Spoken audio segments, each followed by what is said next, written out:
গুমের মামলার প্রথম যে গুমের মামলা সেটির বিচার কার্য শুরু হয়েছে এবং আজকে অভিযোগ গঠনের জন্য দিন নির্ধারিত ছিল। এই মামলাতে 17 জন আসামি আছেন, সাজাপ্রাপ্ত পলাতক আসামি শেখ হাসিনা সহ মোট 17 জন আসামি আছেন। তার মধ্যে আজকে 10 জন আদালতে উপস্থিত ছিলেন। আজকে আসামি পক্ষ থেকে একটা দরখাস্ত দেওয়া হয়েছিল যে তারা ভার্চুয়ালি হাজিরা দিতে চান, আদালত সেটা নামঞ্জুর করেছেন।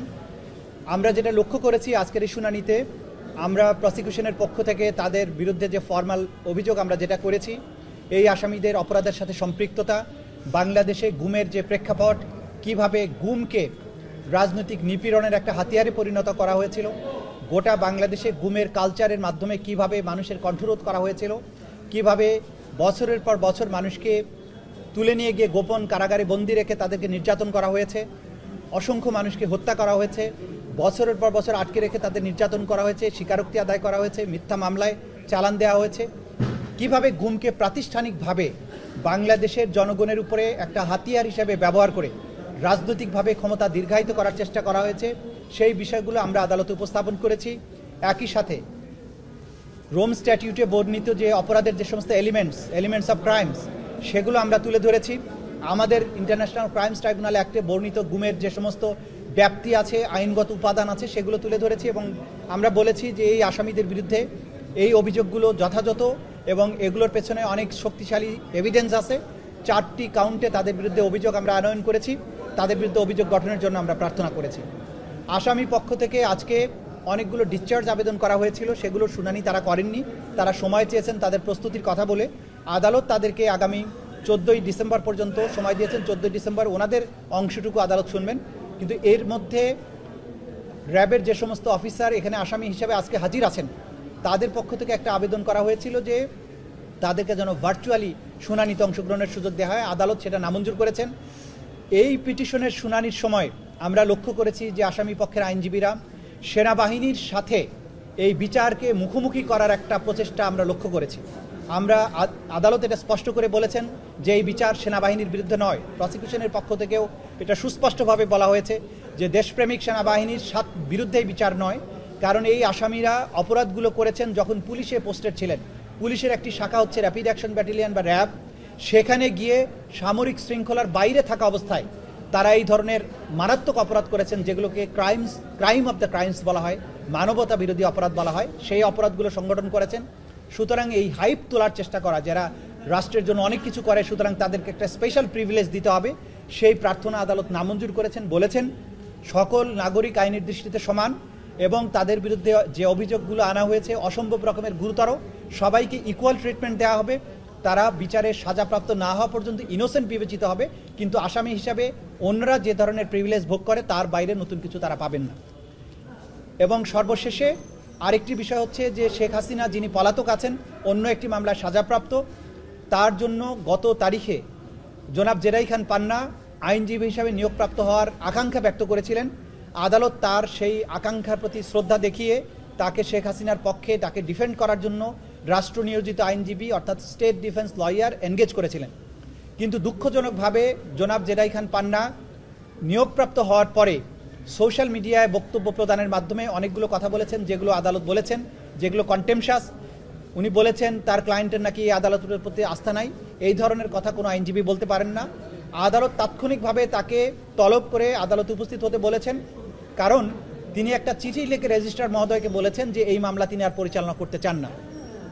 আমাদের আন্তর্জাতিক অপরাধ ট্রাইব্যুনালের রুলস অফ প্রসিডিওরে সুস্পষ্টভাবে উল্লেখ আছে, যখন কোনো ব্যক্তি কোনো ক্লায়েন্টের পক্ষে আইনজীবী হিসেবে নিযুক্ত হবেন, আদালতের অনুমতি ব্যতিরেকে তিনি সেই মামলা পরিত্যাগ করতে পারবেন না বা দায়িত্ব পালনে অস্বীকৃতি জানাতে পারবেন না। জনাব পান্না দায়িত্ব আদালত থেকে ওপেন কোর্টে নেয়ার পরে তিনি চিঠি লিখেছেন, যেটা আইনসম্মত হয়নি, এটা আদালত অবজারভেশন দিয়েছেন। তাকে সতর্ক করেছেন যে তিনি সোশ্যাল মিডিয়াতে যে ধরনের কথা বলেছেন এটা তার বলা উচিত হয়নি, ভবিষ্যতে যাতে এটা না বলেন। এবং তার পরিবর্তে পলাতক আসামি শেখ হাসিনাকে ডিফেন্ড করার জন্য আরেকজন আইনজীবী আমির হোসেন সাহেবকে নিয়োগ করেছেন। আগামী 14ই ডিসেম্বর আসামি পক্ষের অংশটুকু চার্জ গঠনের ব্যাপারে তাদের যে সাবমিশন, সেটা শুনানি অন্তে আদালত পরবর্তী আদেশ দেবেন চার্জ গঠন হবে কি হবে না। এই যে তার আগ্রহ প্রকাশ, আবার আদালতে সেই আগ্রহ প্রকাশ করলেন, এর আগেও আর তিনি কর্মকাণ্ডগুলো করেছেন, তো তার এই কর্মকাণ্ডকে কিভাবে দেখছে প্রশাসন? দেখুন, আমরা যা বলার আদালতেই বলেছি, আইন কিন্তু সবার জন্য সমান এবং আইন কিন্তু সুস্পষ্ট। একজন আইনজীবী, তার কোড অফ কন্ডাক্ট আছে, আইনজীবীকে তার আইনের সীমারেখার মধ্যে আচরণ করতে হয়। আইনে বলা হয়েছে যদি কেউ আইনজীবী হিসেবে নিযুক্ত হন আদালতের অনুমতি ছাড়া, অর্থাৎ এই ট্রাইব্যুনালের অনুমতি ছাড়া সেই আইন মামলা তিনি পরিত্যাগ করতে পারবেন না। অথচ নিয়োগপ্রাপ্ত হওয়ার পরে তিনি পরিত্যাগ করলেন, তাও যথাযথ প্রক্রিয়ায় নয়, আদালতের কাছে আসলেন না, আদালতের কাছে কোনো প্রার্থনা জানালেন না, একটা চিঠি লিখলেন, এটা আইনসম্মত হয়নি, এটা আদালত অবজারভেশন দিয়েছেন। দ্বিতীয়ত, তিনি যে কাজটা করেছেন, তিনি সোশ্যাল মিডিয়াতে আদালতের ব্যাপারে কমেন্ট করেছেন এই আদালত তার ক্লায়েন্ট মানেন না, অর্থাৎ ইন আদার ওয়ার্ডস তিনি সমর্থন করছেন যে ক্লায়েন্ট যেটা বলছে আদালতকে তিনি মানেন না, সে কারণে উনিও এটা মানেন না, এই ধরনের একটা ইমপ্রেশন তৈরি হয়। আদালত এইসব ব্যাপারে তাকে সতর্ক করেছেন, ভবিষ্যতে এটা না বলার জন্য বলেছেন। কিন্তু আমরা যেটা অবাক হয়েছি, তিনি এই নিয়ে তিনজনের ব্যাপারে, শেখ হাসিনার ব্যাপারে 2 বার তিনি নিজের থেকে আগ্রহ প্রকাশ করেছেন নিয়মের বাইরে গিয়ে যে আমি স্টেট ডিফেন্স লয়ার হতে চাই। এটা বাংলাদেশে কোথাও কখনো শোনা যায়নি যে আদালতে গিয়ে কেউ বলে যে অমুক পলাতক আসামির পক্ষে আমি আইনজীবী হতে চাই। এটা আনপ্রেসিডেন্টেড হওয়ার পরেও আদালত কিন্তু তার প্রতি শ্রদ্ধা দেখিয়ে এবং ফর অল ফেয়ারনেস তাকে কিন্তু নিয়োগ দিয়েছিলেন। আদালতের আদেশের প্রতি তিনি কিন্তু শ্রদ্ধা দেখাননি এবং তিনি অশ্রদ্ধামূলকভাবেই একটা চিঠি লিখেছিলেন, যেটা খুবই অনাকাঙ্ক্ষিত। এবং এরপরে তিনি বলেছেন, একদিকে তিনি বলছেন যে তিনি তার ক্লায়েন্টের আদালতের প্রতি আস্থা নাই, অন্যদিকে তিনি বলছেন আরেকজন আসামি ফজলুর রহমান, যার বিরুদ্ধে কন্টেম্প প্রসিডিংস ড্র হয়েছে, তার ব্যাপারে উনি বলেছেন আমি ওনাকে ডিফেন্ড করতে চাই। অথচ আমরা জেনেছি জনাব ফজলুর রহমান সাহেব ওনাকে আইনজীবী হিসেবে নিয়োগ দেননি, তিনি আলাদা আইনজীবী নিয়োগ করে তিনি এখানে পিটিশন পাঠিয়েছেন এবং এটা আপনাদেরকে আজকে জানিয়ে দেই, জনাব ফজলুর রহমান আনকন্ডিশনাল অ্যাপোলজি দিয়ে আদালতের কাছে ক্ষমা প্রার্থনা করেছেন। তিনি একটা পিটিশন জমা দিয়েছেন, সেটা হয়তো 8 তারিখেই শুনানি হবে। জনাব ফজলুর রহমান বলেছেন যা কিছু তিনি বলেছেন এটা ভুলে বলেছেন এবং তিনি আদালতের মার্সি চান, অ্যাপোলজি দিতে চান। অথচ জনাব পান্না সেই আসামিকেও ডিফেন্ড করার জন্য আগ্রহ প্রকাশ করেছেন। এটা আনপ্রেসিডেন্টেড। এই ধরনের কর্মকাণ্ড আসলে একজন আইনজীবী হিসেবে মানানসই না। আমরা আশা করব ভবিষ্যতে তিনি এই ধরনের কথা আর বলবেন না। উনি তো আনকন্ডিশনাল অ্যাপোলজি চেয়েছেন। বর্ণনাগুলো খুঁজে দিতেন, আপনি বলেছেন যে 10 তলায় টিএফআই সেলের ব্যাপারে আমরা ফর্মাল চার্জে বিস্তারিত বর্ণনা তুলে ধরেছি যে টিএফআই সেল হচ্ছে র্যাবের অসংখ্য বন্দিশালা বাংলাদেশের বিভিন্ন জায়গায় আছে।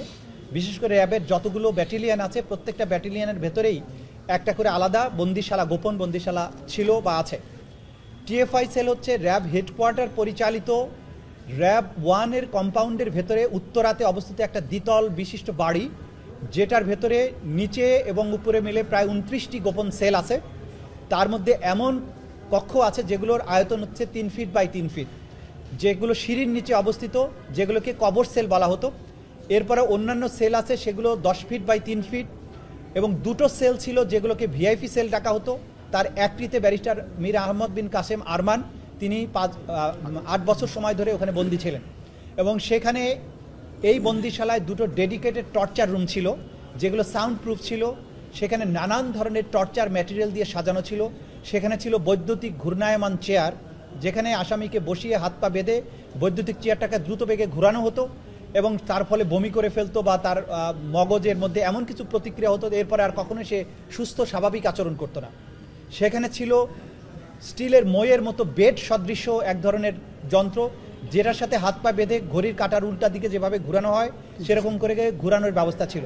সেখানে চাবুক ছিল, যৌনাঙ্গে ইলেকট্রোকিউট করার মতো যন্ত্রপাতি ছিল, ওয়াটার বোর্ডিংয়ের ব্যবস্থা ছিল। দেয়ালে বিভৎস ছবি টানানো থাকতো, অর্থাৎ বন্দীদের অনেকের হাত পা কেটে সেগুলোকে ছবি তুলে সেই ছবিগুলো দেয়ালে টানানো থাকতো। একটা ছবি ছিল এরকম যে সেই একজন আসামির 2 চোখ উপড়িয়ে ফেলা হয়েছে, মুখের গালের মাংসগুলো খাবলে তুলে ফেলা হয়েছে, পেট কেটে ভুঁড়িগুলো বের করে ফেলা হয়েছে। এমন বিভৎস ছবি দেয়ালে টানিয়ে রাখা হতো। বন্দীদেরকে জিজ্ঞাসাবাদের সময় ছবির সামনে রেখে বলা হতো যে তোমরা যদি কথা না বলো তোমাদেরকে একই রকমের পরিণতির শিকার হতে হবে। সেখানে আমরা পেয়েছি ড্রিল মেশিন, চাবুক, ইলেকট্রিকিউট করার মতো এই সমস্ত যন্ত্র, প্রহার করার যন্ত্র। এই যে বিভৎস নারকীয় একটা ব্যবস্থা ছিল টিএফআই সেলে, সেই বর্ণনা আমাদের ফর্মাল চার্জে আমরা তুলে এনেছি এবং সব কিছু দিয়ে এই আসামিদের বিরুদ্ধে যে একটা সুনির্দিষ্ট টাইম ফ্রেমের মধ্যে শুধুমাত্র 14 জন বন্দীকে তারা বিভিন্ন সময় এখানে আটক রেখেছিলেন, যারা জীবিত অবস্থায় ফেরত এসেছেন তাদের ব্যাপারেই আমরা আজকে অভিযোগ এনেছি। এর বাইরে যত আসামিকে এখানে নেওয়া হয়েছে যারা কখনো ফিরে আসেনি, যাদের লাশ পাওয়া যায়নি, কোনো হোয়ার অ্যাবাউটস নেই, তাদের ব্যাপারে পৃথক তদন্ত চলছে। এই ব্যাপারে রিপোর্ট আসলে সেই ব্যাপারে আলাদাভাবে তদন্ত রিপোর্ট দাখিল করা হবে। এই 10 জন যারা আসছেন মানে 11 জন সেনা কর্মকর্তা তাদের সম্পৃক্ততার ব্যাপারে আপনি বলছিলেন যে কিভাবে ওইটাকে জাস্টিফাই করবেন। আরেকটা হচ্ছে আপনি 4টি যে চার্জের কথা বলেছেন সেখানে 4টা চার্জই দেখছি যে শেখ আরমান ব্যারিস্টার আরমান উনার নামটা আছে আর কি। তো আচ্ছা, এটা আমরা বলেছি, দেখেন একটা টাইম ফ্রেমে ব্যারিস্টার আরমান 8 বছর সময় ধরে ছিলেন, সুতরাং প্রত্যেক আসামির পিরিয়ডের মধ্যেই ব্যারিস্টার আরমান ছিলেন। সে কারণে সব আসামির অভিযোগের মধ্যেই ব্যারিস্টার আরমানকে গুম রাখার বিষয়টা এসছে। বাকিরা হয়তো শর্ট টাইমের জন্য ছিলেন, কেউ 2 বছর, কেউ 6 মাস, কেউ 3 বছর। এই সময়ের মধ্যে যে সমস্ত অফিসাররা, বিশেষ করে র্যাবের ডিজি, এডিজি অফস এবং ডাইরেক্টর ইন্টেলিজেন্স, এই 3 শ্রেণীর কর্মকর্তা যারা এই টিএফআই সেলটা মেনটেন করতেন, তাদেরকে শুধুমাত্র এখানে আসামি শ্রেণীভুক্ত করা হয়েছে। ওনাদের সম্পৃক্ততাটা কিভাবে? এটা অফিসিয়াল ডকুমেন্ট থেকে প্রমাণিত, এটা সাক্ষীদের জবানবন্দি থেকে প্রমাণিত, এবং ওইখানে যে সমস্ত মানুষ দায়িত্ব পালন করেছেন, insider, outsider, victim, documentary evidence, সব কিছু মিলিয়ে তাদের অভিযোগ, তাদের যে সম্পৃক্ততা, সেটা অকাট্যভাবে প্রমাণিত হবে, যেটা বিচার আমলে আমরা আপনাদেরকে দেখাবো। ওকে, শেষ করি। Thank you. Thank you. Art গ্যালারিটা এটা ভিন্ন জিনিস। জিআইসির যে ইন্টারোগেশন সেন্টার ছিল সেইটাকে আর্ট গ্যালারি বলা হতো, কিন্তু টিএফআই সেলের যে যেটা সেল, সেটাকে কখনো এটাকে হসপিটাল বলা হতো। এগুলো আমরা বলেছি, এগুলো সময় যখন ট্রায়াল শুরু হবে, ক্রমান্বয়ে এই গোপন স্টোরিগুলো উন্মোচিত হতে থাকবে, তখন আপনাদেরকে আমরা জানিয়ে দেবো। Thank you.